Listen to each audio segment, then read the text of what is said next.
Hello, this is Ken Ferry with this week's Boots in the Field report. Spotty showers have just about covered all of the dry area. It's really given us some relief. Had a lot of fields that were up against the wall, and we got anywhere from 6/10 to over an inch. We actually even received 0.96 here at the office since the last podcast. That was our biggest rain so far, and it really started to turn things around. So a lot of the uglies out there in the corn are now disappearing this week. Also seeing that with the herbicide issues. So both corn and beans are turning around, moving in the right direction. Situation where this rain not only turned the crops around, it did wake up a lot of weeds. This week, a lot of weeds have showed up in the row. Of course, this is an aftermath of no rain this spring with our pre-emergence on, and no rain before we planted. So as we swept the residue out of the way, of course, we swept the herbicide with it. So the row cleaners are part of the problem here. In some fields, new flush has started since the post applications have been applied. So as we're walking some of these fields, we can see the post application did its job, but the weeds are coming back with a vengeance within the row. Which means that if your post herbicide doesn't have any reach back in it to be recharged with these moistures, you're probably not going to stop those weeds, and you're going to have to go back out there and attend to those weeds that are coming in the row. Now, complaining to your retailer here isn't going to help, because he can't do anything with those weeds that are in there because there's no herbicide on them itself. So Pest Boss need to go back to the field and scout where you got the rain, you've been dry, and start to watch for those weeds that are going to explode right in the row where the row cleaners were doing their job. First round of side dressing is pretty well finished, and that's good because this corn is growing fast. It's going to outstretch most tractors. With the fast-growing corn this past week and some post-herbicide applications, especially those with growth regulators in it, we saw some green snap when these spot storms came through, especially on the north-south rows. So the east-west rows fared better. The north-south rows, depending on fields and situations, anywhere from 500-600 to as high as 2,500 plants that were green snap. Again, the fast growth and growth regulators made that corn brittle, which puts it at risk for green snap. Not uncommon to be hybrid related as well, where you have one hybrid that might be 1,500, 2,000 snapped, and one only have maybe 300-400 snapped per acre.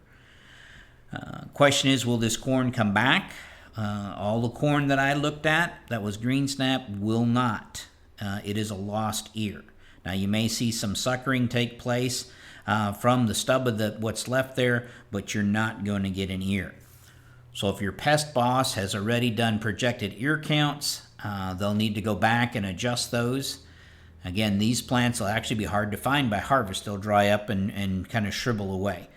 But again, it's most what we've dealt with is in the north-south rows that took on the storms this past week, especially if there's any hail in it. That seemed to make it worse.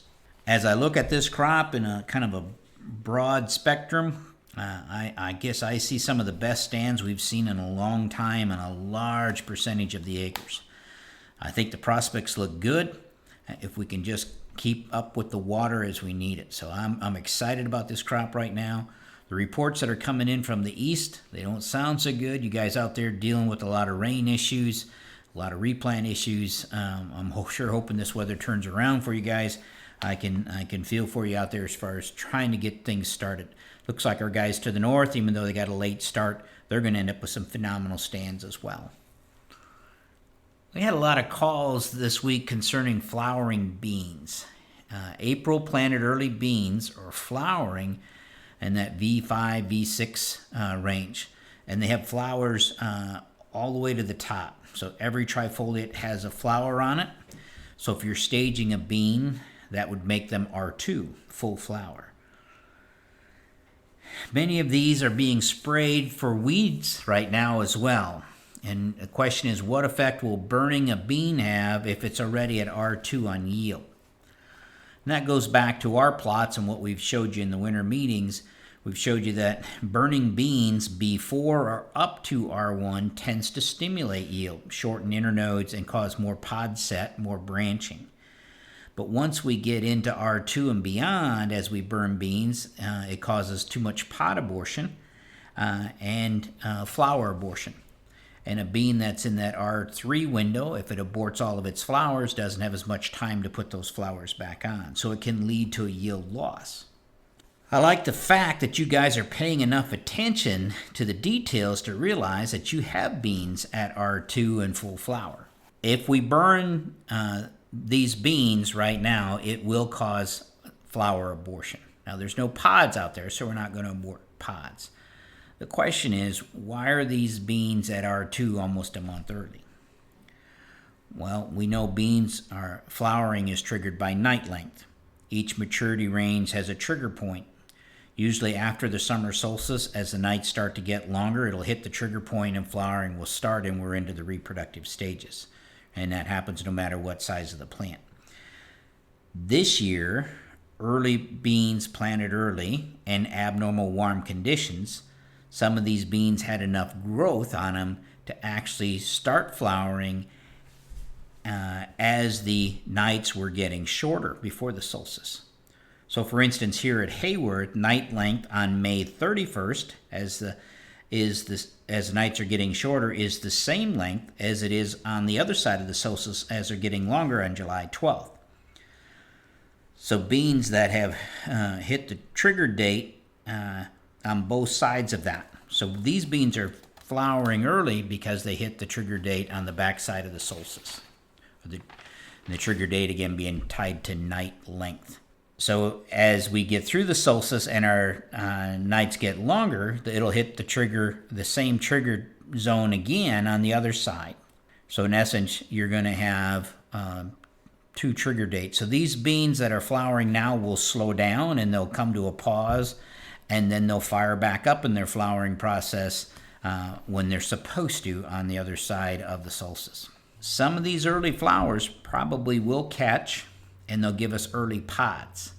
So for the pest boss, that makes it a little bit harder trying to stage these beans out there in R3 and R5, because you could have some very early pods and then some very immature pods coming on as you're back on time for that bean.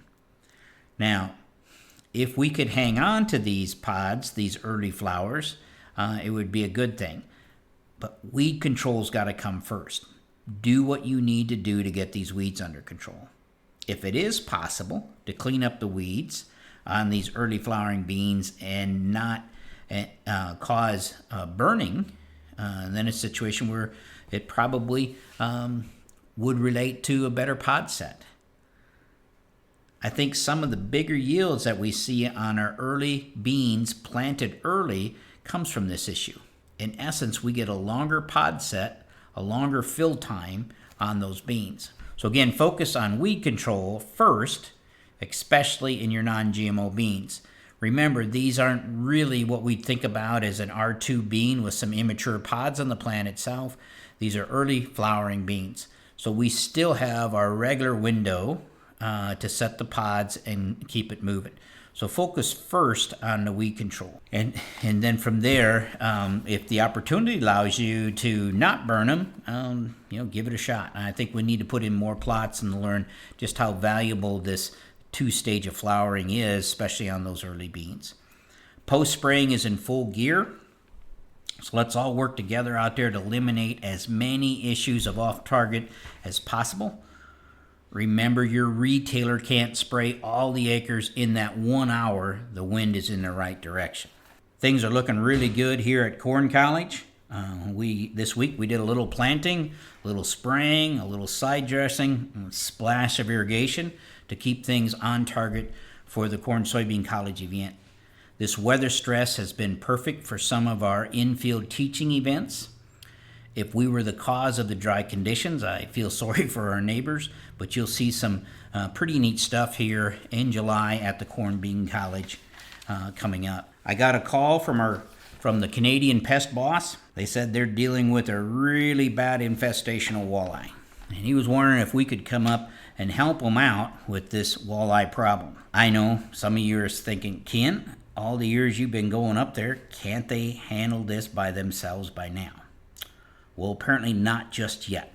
So Zach and I will be on our way to help our northern neighbors by the time you hear the podcast. There will not be a podcast next week, but I'll give you a fishing report when we get back. But the guys will be here, Katie, Isaac, Matt. They'll take care of all your needs while we're gone, from nitrates to soil testing, you name it. You can still just call the office and the guys will handle it. You'll be in good hands. To stay up to date, check out our website at croptechinc.com and subscribe to our podcast, Boots in the Field Report. Keep her safe, keep her moving.